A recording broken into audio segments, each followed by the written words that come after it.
All right, everybody, welcome to another Mortgage Coach Impact interview. This one is pretty special. There is a massive change taking place in housing.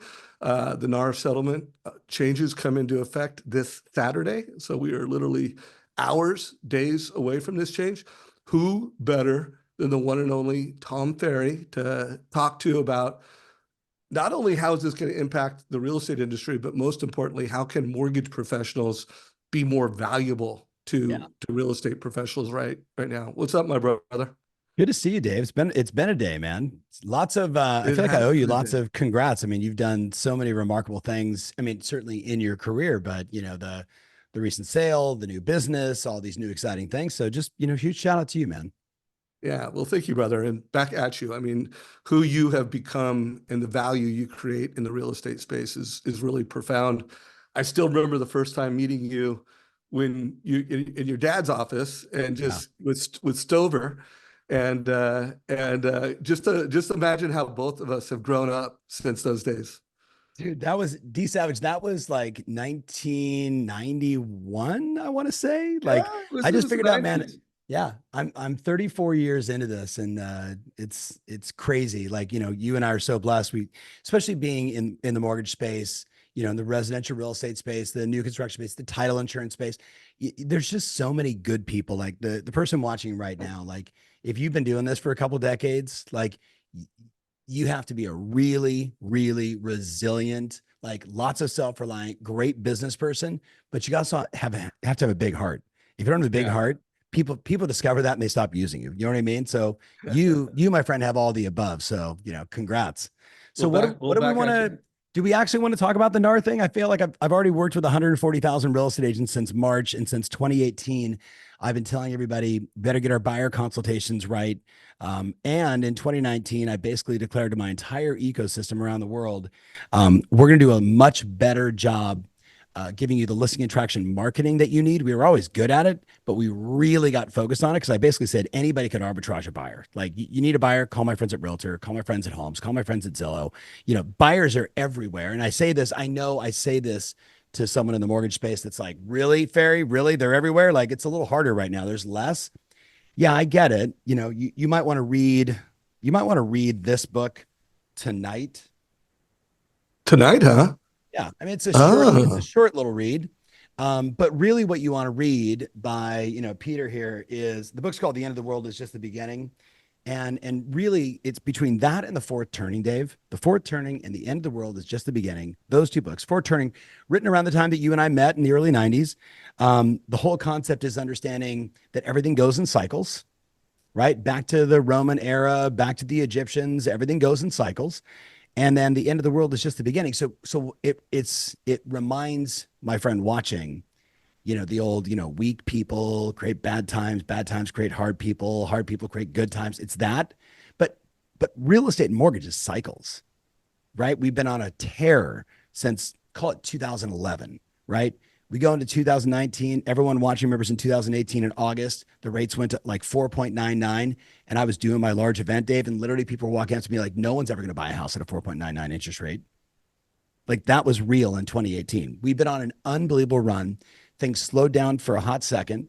We had the pandemic, rates went really low, and every person watching, bought a new jet, bought a new boat, bought a new car, bought a second home. Champagne and cocaine is what I refer to those years in the mortgage space. It was insane, right? And what a right. blessing, right? What a blessing. Refi everybody 16 times in 14 months. Like it was all good. But now we're in a different cycle. And it's not a bad cycle. We're clearly in a recession, right? Like that's obvious, even though they changed the name and moved the By the goalposts. way, time out real quick, Yeah. because I think there's a new cycle. Like, I think we have Oh, begun a new cycle. 1000%. We've gone through that recession cycle. Yes. And especially if you're in mortgage, it's been a mortgage recession, but I think, rates have made a turn, and I'm leaning towards we've got a new cycle. Oh, don't get me wrong. I'm not negative. I'm just, stating the obvious. If you pay attention right now, and I know everybody out there watches like Keeping Current Matters, and you look at the stat that says 9 out of the last 11 presidential elections, transaction volume, right? Transactions went up, right? We know that like 7 out of 8 of the last election cycles, interest rates went down, right? And I forget the stat, so I don't want to misquote it, but it was a large percentage, like 90% of, X number of years, home price appreciation went up after an election cycle. So like my whole central theme for all my clients for the next, call it, 130 days, whatever's left between now and the end of the year, Dave, is preparation. It's load the cannons, right? It's like get deeper into your follow-up. We need to be doing even more marketing. We need to be pushing even harder, doing even more brand, because I fundamentally believe, depending upon where you are in the country, the first quarter is going to be bonkers. Absolutely bonkers. But it's the reason why I bring up this other book, because it talks about population growth. And if you look at population growth around the world, the US, right, we are positioned, right? Forget the whole immigration situation inside our country. We don't have enough houses for the people that want to buy houses. Yeah, no, housing is gonna be great. By the way, if someone on your team could turn up your mic, like we can hear you, but it did go down. So just a heads up. Boom, there we are. All right. It could be I need to talk closer to it as well. Yeah, no, you're game on. So I interviewed Dave Childers from Keeping Current Matters a week or two ago, and he showed a slide quoting you as I've been in real estate for 30x years, and this is the chance of a lifetime. 1000%. So I want you to answer. I want people in this audience to hear it from two perspectives. One, as a realtor, why is it the chance of a lifetime? And then together, if you're a mortgage professional, why is this the chance of a lifetime or the opportunity? Let me juxtapose that thought first, because for a lot of people, Dave, it's not. Right? For a lot of people, it's not. Like, I have a partnership with F&F, right? The parent company of Fidelity National, right? Title, all the Chicago Title, Loras Title, all those guys, right? Huge company. I think 49% market share of all title closings. So I reach out to my guy there and I go, I need you to do a little data analysis for me. I said, because I do believe fundamentally this is like the single greatest time of the planet to be in business, certainly in real estate for all the obvious reasons. You look at all the companies that came out of a recession. You look at all the companies that were started during a recession. Like it's go time. And a whole bunch of people have been mentally washed up, work ethic washed up. So I want to be clear. It's not for everybody. It's for those of us that are more determined, more disciplined, all that motivational blah, blah, blah that people talk about. Like it's real. Like, turn David Goggins back on, because it's time, right? Like you need somebody in your ear reminding you you're a candy ass, and like make more phone calls, send more emails, do more texts, go to more open houses, be more aggressive, like aggressive with your nature, like not aggressive with people, like talk to more agents, all that stuff. But check this out. Here's a fun stat for you. So January to June of this year, 1.5 million agents in the National Association of Realtors, 1,111,000 of them did not have a listing that sold in the first 6 months. 74% of every real estate agent in America did not take a listing that sold. Now, maybe they took a listing, but it didn't sell. We don't get paid when they don't sell. We only get paid when they sell. 74%. The interesting stat, so I've got it literally, Dave, and I don't want to do it from memory, but you can imagine like, percentage of agents that did 1 to 4 listings sold, 5 to 10, 11 to 20, 21 to 30, 31 to 44, and agents and teams that sold more closed listings sold in the first 6 months, 45 or more, 399 of them total in the country. So here's what we're seeing. It's the great migration of agents with great brands, agents with a CRM that are doing texting and emailing and direct mail and marketing and smoke signals and open houses and all the stuff that we know. That's who's winning right now. And it is consolidation at the top like I've never seen it before. And I know the same thing is happening in the mortgage space. I'm not talking Pareto's principle 80-20. It's way more stark than that. When you look at the people like, call it north of 20 listings sold, they are literally controlling nearly 35, 36% in change of the total listing inventory in all of the markets across the US. So if I was a loan officer, the first thing I would ask myself is, all right, what is the value that I can deliver to a team? What is the value that I can deliver to an agent, especially right now? Especially right now. No one cares about rates. Everyone cares about them, but like I can get rates anywhere. You with me? Yeah. If you go back to the reasons why people buy, right? Influence at its core. There are 7, and I'm going to pull it up on my phone because I don't want to misquote it, and it's way too important. And every smart loan officer watching right now, they know fundamentally that this is the case. But if you know it and I don't see it in your marketing, if I know it and I don't see it as an example in your social post, if I know it and I don't see it as a part of my messaging to consumers, agents in this case, you're not winning. So here are the 7 reasons why people would make a move from their existing loan officer to you. 1 is time. 2 is money. 3 is sanity. Sanity is one I play off big. 4 is security. 5 is fun. 6 is ease, as in ease of use. And 7 is speed. So if I was a loan officer right now, I'd probably go to ChatGPT and I would say, there are 7 reasons why an existing real estate professional who's actually selling houses, marketing, and generating leads would switch from their existing loan officer to me. Now, the reason why I know this to be true, Dave, and this is documented, right? I've helped F&F across the board at every event we've done in the last 12 months, call it 25 events, 10,000 plus real estate agents. I've got them a 17% lift in closed title orders.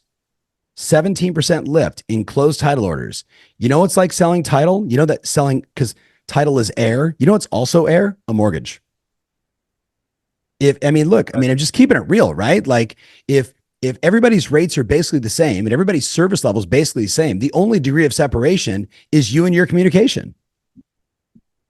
So what I've been working on with all the title agents is, hey, there's only 7 reasons why somebody would go from giving 100% of their title orders to Larry at Ding Ding Title to suddenly give you a shot. And we just go through the 7. And I'm like, we need an opening question that elicits some pain. We need a stat or 2. This is the formula, right? A stat or 2 that's shocking, provocative, or interesting. Has anybody shared with you that 74% of the agents in America have not had a listing sold in the last 12 months? And of the 399 that have sold 45 or more, they all have 2 things in common. I mean, doesn't this sound like the early days of you and I and Robert Stover? But the formula is stat, story, example, prediction, or close. Stat, story, example, prediction, or close. And if you could just wrap your head around what is a stat around time? What is a stat around money? What is a stat around security? What is a stat around ease of use? Maybe, just maybe, you might actually be, I don't want to be rude. Like maybe, just maybe you'll be like these incredible title salespeople that I've worked with that are all, Dave, they're all like 20 years in the business, 30 years in the business, 40 years in the business, right? They've been doing this forever. And they all said to me the same thing. Yeah, like I got that. Like, yeah, I know. I mean, everybody wants to save time. Everybody wants to save money or make more money. Like, yeah, I know. And I'm like, yeah, but if you know it, you don't do it. So what we've worked on is just, what are some of the language patterns? What are some of the entry points? What are some of the interesting stats? What are some of the new and unique ways we can connect to sell our air and have them buy it from us versus somebody else? So Any of that makes sense? It makes tons of sense. And I just wrote these down, recommend y'all write these down. And then I also want you to think, okay, you know this. I think a lot of people heard that and like, I know that. Right. And I think, but do you know it? First of all, if you're a producing manager so well that you can teach it, check. Yeah. Has it become a way of being? Because this is a truth. Like everything you just listed, is it just something that is the way you roll? Like, I can do that faster. I can do that easier. Let me finish this thought because I want to tie it around a concept that I'm teaching. I want to get your perspective. Please. So I've interviewed a lot of top producing agents. I interviewed Ken DeLeon, $1 billion, probably the biggest buyer's agent in the country last week. Yep. I interviewed Tina Bellevue in the Maryland market. And they're telling me that their loan officers, even their best loan officers, that, hey, they close on time, they close clean, they have great service, they're good people, but they're not coming to them and proactively sharing with them of how they're going to get paid. Buyer's agent is going to get paid when making an offer blind. And I have this thesis that, and I have 2 questions. Yeah. One, that the majority of the time, maybe not right when Saturday hits, might take a few weeks, might take a few months, but agents need to be prepared that when you make an offer on a house, whether that seller is going to pay for the buyer's agent's commission or not, you're going to be making a blind offer. And so that buyer needs to like, hey, column A, status quo, I get paid. Column B, we need to raise the price to pay the buyer's commission. Yep. Column C, we need to adjust your down payment. Column 3 is you got to bring more money into close escrow and pay my fee. And it sounds like, according to these top producers, loan officers are not giving them sanity. They're not giving them security. They're not speed to clarity with buyers. Like they're not prepared to give speed to buyer. Mm-hmm. So what are your thoughts, one, on that strategy, and then two, the agent that's really going to gain, or the mortgage person is really going to gain market share? Yeah. Is there's let's go crush that. Yeah, let's go one at a time, just because I already have enough slight, ADHD. So the first thing is be cautious in any language that has to do with how you're going to get paid. Right? That's the first thing. So if I was a loan officer today, I would literally be like, concerned about getting paid. Our commission's going away, which, by the way, I'm doing an interesting little report since the first article I could find, which I think was in the Times, 1973, computers and electronic listings were eliminating agents and their fees. Mm-hmm. And I've got 50 articles of every decade. So it's not going to happen. Agents that suck, agents that are bad at negotiations, agents that don't know what to say, but we know 74% couldn't get a listing sold. So we know it's a large group of agents. And I need to make a caveat. I also understand that, Dave, a bunch of those people, the 1,111,000, if you and I were partners, we're only going to put listings in one MLS ID. If you and I had a team of 50 agents and 5 of them were listing agents and they were taking listings, they're still going under my MLS ID. Right. So I would say to everybody, hey, the 1,111,000 is probably really like 975,000.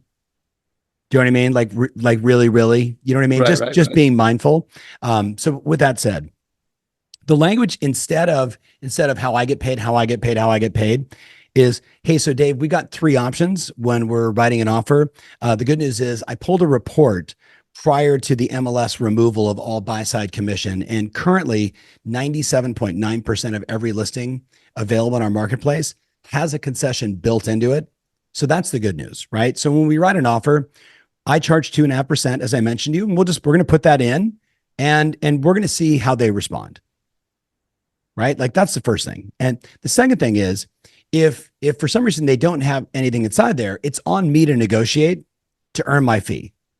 Right? So I'll work with the other agent, I'll work with the seller to make that happen. That's the third option. If in fact I showed you a house and you fell in love with it and we wrote an offer and there's absolutely no concession, right, in there for my services, then we have to decide how I'm going to get paid. Does that make sense? Right. So the only one is that last one. We just have to decide. And I'm literally telling agents. So I'll give you an example because I just got a text this morning from one of my clients. So is today the 14th? So they've had 68 buyer agreements signed so far this month. And Dave, because we have to be mindful of saying percentages now. So if this was the middle of the market and this was below the average of commissions that an agent would receive on the buy side, this is the middle, this is below the average, they're getting them all signed up here. They're getting them all signed above the market average, and every agent knows the market average. The nationwide average, we could say, because it's a published number, is like between 2.38 and 2.42, depending upon the time of the year, the cycle of the market. So most are going in and saying, I charge X, right? This is what my fee is. But I think what we really need to discuss is the mistake that the average agent's making. And if I was a loan officer and I could deliver the mistake and then show them how to solve it, then they're going to empower that agent to be really comfortable and really confident. And you'll appreciate this because you're now in Newport. I did it yesterday with my personal client, and who also happens to be the #1 agent in California for all of Coldwell Banker. And I think he's #2 in the country. His name is Tim Smith. Coldwell Banker, Newport Beach, California, been a friend of mine and, personal client for like 15 years. So yesterday, California went live. You know what we did, Dave? We spent, 45 minutes role playing with his team. And what I said was, everybody talks about you've got to deliver value. The challenge is when you say that to an agent, they go, yeah. Then they go, what value? Like, I don't know. Like, I open doors and show houses. I'm like, hey, if that's all that you do, a robot created by Elon Musk is going to replace you. Like, it's going to happen. It's inevitable. So then I say this is what I said to Tim's group. Timmy, I'm like, if you look at, so for context of the person watching, they're at $400 million closed year to date. He's got a small team, 15 people. He does probably half all the deals. He did $60 million in sales last weekend, right? Like, and that it wasn't like one $60 million sale. It's, 8, 9, 7, 2, 6, 5, 15, right? Like, he's doing bigger sales prices. That usually begets a more sophisticated buyer. And it's usually where the agent's more in their head. You know what I mean? Because no buyer is going to write a check for $400,000 to, help me, earn a commission. So we're role playing. And I said, you got to provide value. So I turned to Tim and I'm like, Tim, on average, how much money do you save a buyer in terms of negotiations? Like, you guys, we figured out the numbers, like in the last 18 months, they've done I think it was 2 years, 179 buy side transactions. And I'm like, okay, between you and the team, 179, can we document and show proof that if the list price was $1 million, that you got it for him for, $990, saving them X percent. And he was like, it's 8%. He goes, I've already tracked it. We save our buyers 8%. I'm like, wow, you save him 8%. The market average in your area is this, right? In terms of commission on the buy side. And all we're looking to do is add this. I'm like, they're still going to get 5.5 points of gain, of savings. So think about it. Like, if I was a loan officer, I'd be like, all right, sit down with every client I have and say, how many buyers? Let's go on Zillow. Let's look at every one of your buy sides. Okay. Did you write offers? Did you get your offer accepted at, above, or below? That's the first thing. And even if you're in a super hot market like Massachusetts, where, home prices are, continuing to climb like crazy, multiple offers on every nice house. If it was listed at 100 and you got it for 102, right? But there were other offers that were higher, that were maybe stickier, et cetera. Even that, like, hey, I was able to save them money because homes were selling at 105% of asking price and I got it at 102. That's still a 3 basis point savings. Does that make sense? Makes perfect sense. Right? Then you have to just go through every possible place where you can save them money. Can you save them money on additional concessions? You got them the refrigerator, whatever it may be. And you stack all these things up. An agent who brings value, the first thing is, you're not just going to open doors. Save me money. Save me time.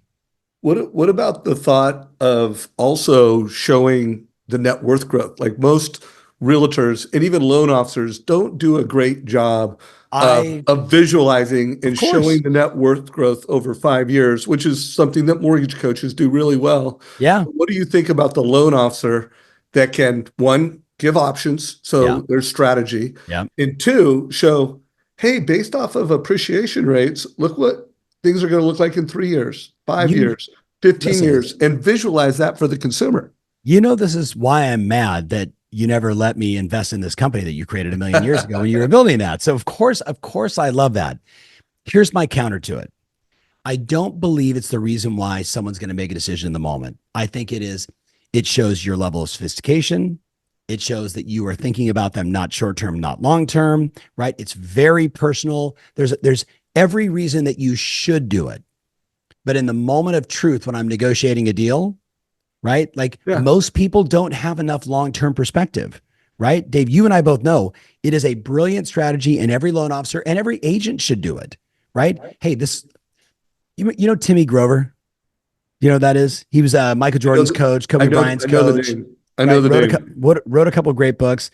We had dinner in LA at the Fall Out Boss Conference. He's been a friend for a while. And one of the lines that he uses, Dave, he says, if you think the cost of success is expensive, just wait till they hand you the bill of regret. Right. If you think the cost of buying this home or getting this mortgage is expensive, just wait till you get handed the bill of regret, right? Not getting the house, not getting the mortgage, not getting the appreciation. Every home you buy today in 10 years, you're going to say to yourself, I wish I would have bought two. All these lines we know, but I'm talking about like right out of the gate, show them how you're going to save money, because that's real value, perceived value is what's it going to be worth in 10 years. Yeah, the two most common ways we see it is, one, a lot of move-up buyers have incredibly low rates. And so there's a tension and a pain to that. And then usually when the net worth is showing, it's kind of like the cost of waiting. Like this is what it's going to cost you to wait. Then it helps offset the pain of getting away from a 4% rate or a 3% rate. I love the cost of waiting part. Yeah. And if you guys have a calculator, a formula, something, we call it the cost of waiting. We call it the, like buy now or wait. And buy now or wait. What is and what is the cost of waiting? So, okay. That I would be using on every appointment. Boom. And by the way, mortgage professionals, this is a great way for you to bring value to your real estate partners by like, hey, I am going to help you show the cost of waiting and visualize it. So you're just one page out of 20 pages, but it's a spoke on the wheel going forward. So I'm going to throw another thought at you, and it might be, for some, I think it'll be a good idea. You might find this interesting. Anybody can get buyers. Every listing has to be earned. Every listing has to be earned. And if you look at the data from the National Association of Realtors, I'm talking to Kevin Sears in a couple of days. I can't call them non-active realtors anymore. He'd get mad. 74% have not had a listing sold in the first 6 months. So I might not be off there. Proximity is where the vast majority of listings come from. And Dave, you and I both know, and every great loan officer knows, when things get tight, what's the first thing that agents stop doing? Marketing. Yeah. They stop marketing to their database. They stop doing that. So two things I'm doing right now that, again, just random, I don't own this company. Revaluate is a really interesting company. I've seen it. It's pretty cool. So yeah, Chris Dreher. So I have probably 20 case studies that I'm going to be presenting in 2 weeks at my summit, where I'm showing Levi Rogers, and I can say this publicly, San Antonio, Texas, one of my personal clients, 2,200 transactions, and he lost in the last 12 months, $96 million in volume from people in his database that we didn't follow up on enough, that bought from someone else. That's what Revaluate does. It's a painful experience for agents, but if I was a loan officer, I would look at it. Back to the listing side, I partnered with my buddy Jimmy Mackin, who I know you know. We created a company called listingleads.com. I think right now, David, is the fastest organically grown, no capital raised marketing services company in all of real estate.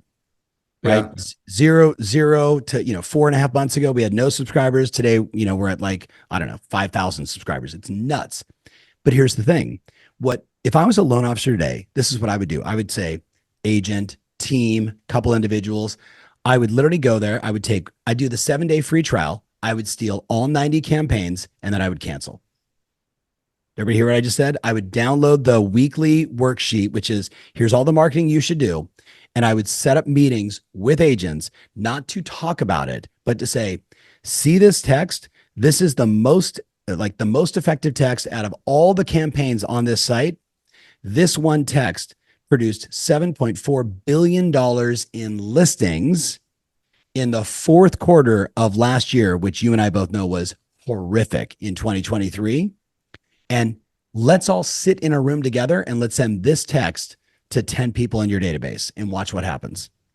And you know what happens, Dave? Appointments, opportunities, referrals. That's the kind of value, if I was a loan officer, I would be delivering. Yeah, Mortgage Coach, Trust Engine, we're predicting both purchases and refis. So we're predicting move-up buyers, and we have an app. So literally we're making the case that, hey, realtor, your database is better off in our database. And you're going to love this app. It not only shows all the opportunities in a database in order of context. Yeah. So it's predicting the eligibility of that consumer and the propensity, like who is most likely to buy now. And then it has a script. And by the way, it has a text. You can email, text, or script the consumer. Yes. So you are with me that database has never been more valuable. And if you're a loan officer who can tangibly make the case that I can make more out of data than you can, that's a winner. Savage, what other companies have you started that you're not going to let me into? Like, what's going on here, Dude, I man? can get you in, Okay. I can get you in. I'm a huge fan. So predictive analytics have been around for a long time. And I did an analysis. I wanted to buy one of those companies, did analysis. So I'd like to see the data that you guys have, Yeah, right? sure. Because I've only seen one that I saw like measurable, like real results, non-anecdotal, right? And, and again, haven't bought one yet, but I'm super obsessed with it. But, Zillow's got it, Home's got it, Realtor's got it. All those crazy cats, they all have it. So if you got it, I want to see it because if any time you or I or a loan officer could go into a real estate agent's office and say, these are the people that are most likely to transact and not give them a script, right? Because a seller, it's 18 months out. A buyer, it's 18 months out. Sales cycles are longer in higher interest, crazy economies like we're currently in. So I've got to have a series of ways to message them over time to allow them to percolate up. Then you're going to kill it. All right, everybody. You just heard from Tom Ferry how important it is for mortgage professionals to optimize data for not only themselves, but for their realtors. So check out how it's never been easier with the Trust Engine mobile app. So I want you to think about this. Every lead you get from a referral is going into a database. We're monitoring it for eligibility. We're monitoring it for propensity to both buy a home, sell a home, be a first-time home buyer, and of course, refis. And so it's all sorted based off of propensity and eligibility. You could look at it based off of date. And guys, if you're a mortgage professional, you're going to start seeing more rate and term refis. You click on rate and term refi, but that could have been move up, could have been move down. Every screen, it's got an email button. It's got an action button for text, a button for calling. It's going to tell you why we think this is an opportunity. It's going to have a script, what to say when you call, what to say if you text. Really easy to click a button, hit text. Never been faster and easy as a mortgage professional to bring value to realtors and tangibly show them how you're getting value from a database. It integrates with MortgageCoach. If the consumer starts engaging with the message that's gone to the consumer, you know about it. Again, everything you need as a mortgage professional to be more valuable to that consumer so that you can be more valuable with realtors. And then, by the way, guys, think about the next conversation you have with an agent during this NAR settlement shift. You've got MortgageCoach to improve conversion. You could have an app to improve value from the database, and you could say it and you could show it. So if you want to learn more about this, we put a link down below. You can go to trustengine.com, request a demo. Also, we'll put a link to a little interactive web page that shows this so that you can show it with your consumers. Just down below, click on the link, trustengine.com.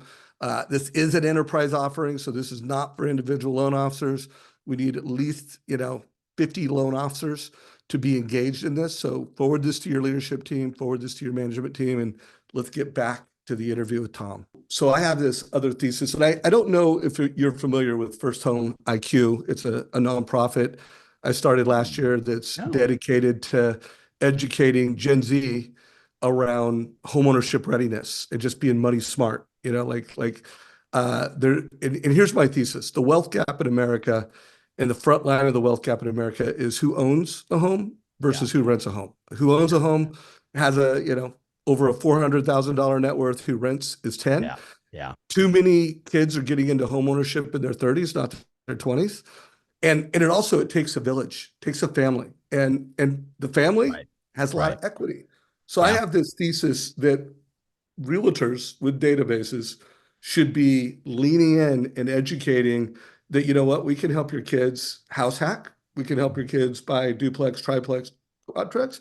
And with leadership from both the loan officer and the realtor, like they are sitting on just a mountain of opportunity to help families put their kids into home ownership in their 20s, probably pay for college. I mean, like I helped Jack, he graduated from Chapman. I helped him buy a duplex.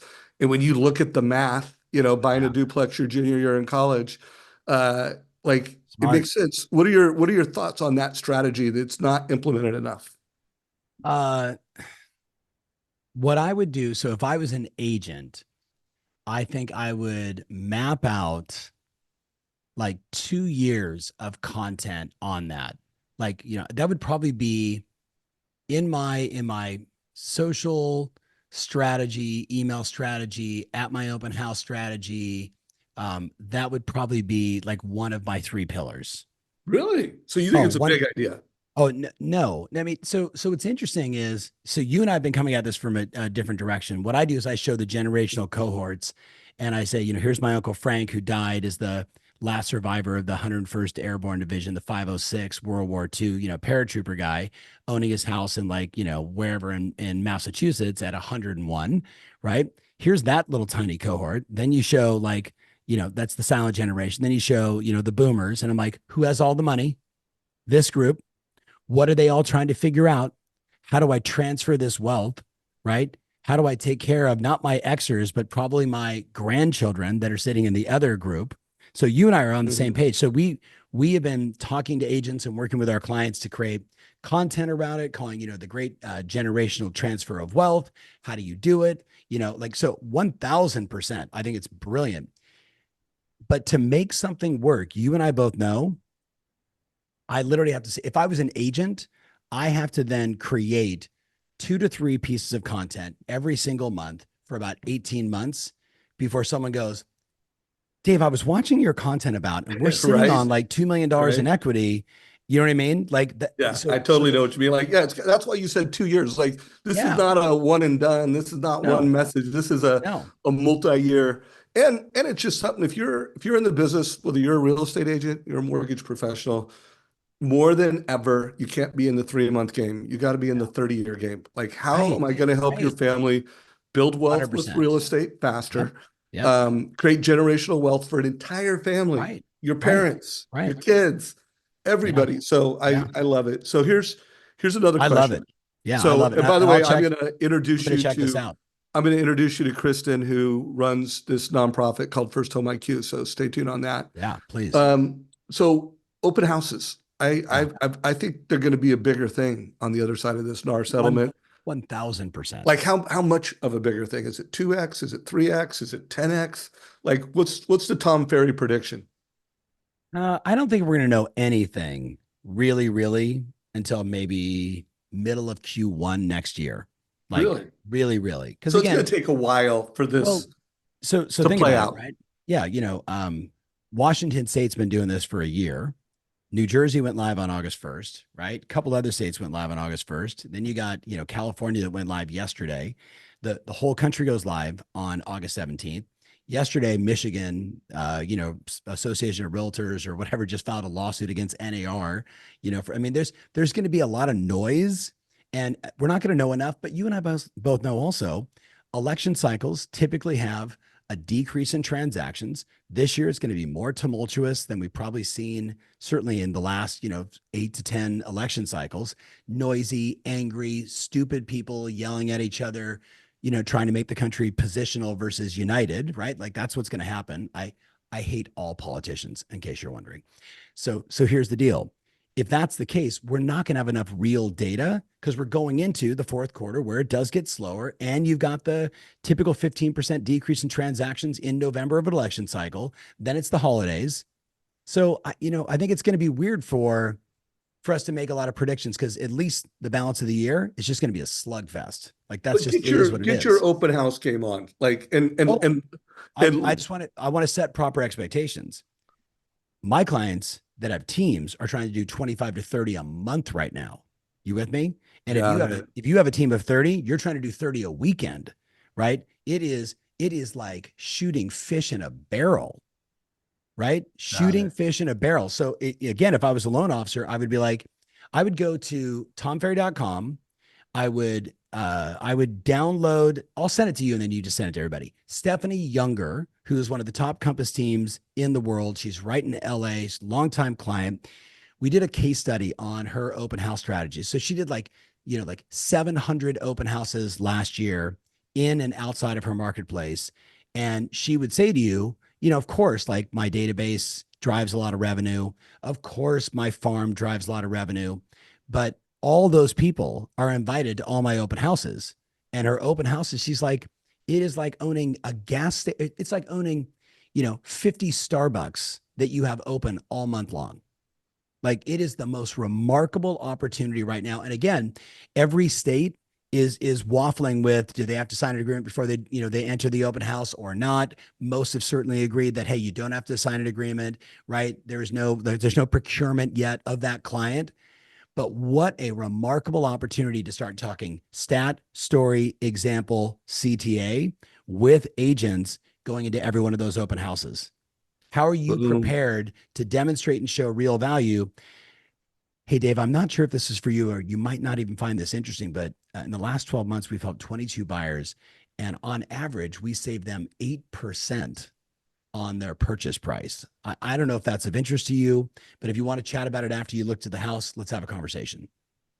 So guys, it's going to be speed dating, man. So, like the person with the best looks and the best skills is going to kill. Yeah. So, dude, so much gold. You and I could go for hours. So, anybody watching this in the Mortgage Coach community, I want to see your notes. Make sure you are sharing this with your realtor partners. Make sure you're unpacking this. Like, what are the key things? Because if all you do is listen to this, that's edutainment. If you take this, go speed to market, guys. This is an OODA loop market. To Tom's point, we got to observe, orient, decide, and act. And the professional that rapidly does that between now and Q1. I know Shant Benosian, him and I were texting back and forth earlier. #1 loan officer with G-Rate. He said you've been killing it. He's seen you a number of times lately. Shant, I can't wait to hear what you're going to do on this. Brother, He's a beast. Will you introduce me to Stephanie Younger? I would love to interview her. Absolutely. Yes. And then what are the best places to follow you? I mean, you're all over the internet. What is your next event? Like, anybody that wants to get value, how do we get more value from you, bro? So short term, what I would tell you is it's my birthday month, and I have been doing giveaways like crazy this month. Coaching sessions with me, VIP tickets to my summit. I just paid somebody's MLS and association dues for the year. That was a recent one. I'm going to pay somebody's mortgage this month. Like, I'm just doing all that, and it's going to be on every channel. But if you actually want to connect with me, I would say X and Instagram are the two places where, it has, I'm on everything, TikTok, Snap, whatever. I'm everywhere. But those are the two places that I seem to gravitate towards in DMs. So I would say that at Tom Ferry anywhere. Events, just go to our calendar. What's interesting is, like, I don't have a mortgage partner today, but you mentioned rate. I'm looking back at my history, B of A, Wells, Prospect Mortgage, Indy Mac during a short stint to get a bunch of REO accounts. I've had so many friends in this space. Ron Burgum, shout out to Ron. What's up, Ron? I saw Ron a couple weeks ago. Who's over at Rate. And what I would say is, like, if you come to our events, you have an opportunity to be in, dare I say, this sounds horrible, a very target-rich environment. Right? Where there's a lot of people being productive, and that's where you want to be. So, my events, and the truth is, like, if I was their coach, I would literally say to them, every event that's in your marketplace, you should be going. Right? Even if you just show up for an hour before, watch the first session and bail, you got the morning and the first break to find some people, make some connections, book a couple appointments, and then bail and go to something else. Well, I'm going to have one more question now, but I got to say something. So first of all, if you are tuned into my channel to get value from what we do, the networking is valuable. But if you want to 10x your value, actually take some notes. And now you've got something that you can bring back to all your realtors. And you're learning from the best. Make it actionable. And then, guys, realtors need leadership. They need people pushing them. They need people inspiring them. So go to Tom's event so that you can be more valuable at scale. And if you pick up some networking opportunities, to me, that's the bonus. So last question. I'd love to know if there's something we haven't talked about, or you could just put an exclamation mark on something that you've already said. But closing it out, if some loan officers watching this, which hopefully tens of thousands will, for sure thousands, what can they do right now to be more valuable to agents? It is August of 2024. Between now and the end of the year, starting next week, what can this community do? I would go to my YouTube channel. I would type it in the search bar. I would type in, NAR. You're going to see probably 25 podcasts, trainings, deliverables that we've done like this, I would sort through the things that probably matter most, or I would just go to the last one, which was myself, Alicia Essig, David Childers, Christy Jenks. Oh, Huge shout wow. out to Coach Christy Jenks. She did 3 case studies on 3 different types of agents across the country that are getting buyer brokerage agreements signed at scale and closing deals and getting paid all day long in Arizona, in New York, in New Jersey. And I would watch that a couple times. And then I would take it, put it into ChatGPT and say, turn this into some talking points for a loan officer to go meet with real estate agents and have, you know what I mean? And just go. Like the game is, you don't have to have all the answers. It's okay to be the DJ of the answers, but be the delivery mechanism. Like you're the distribution of the good ideas. So that's one. But the second thing is, so I'll give you a little punchline, Dave. Like when I look at broadly my 34 years, I've done, call it $21 million in revenue for 34 straight years. If you look at my sort of combined businesses, and the one central theme always and forever with me is prioritize revenue.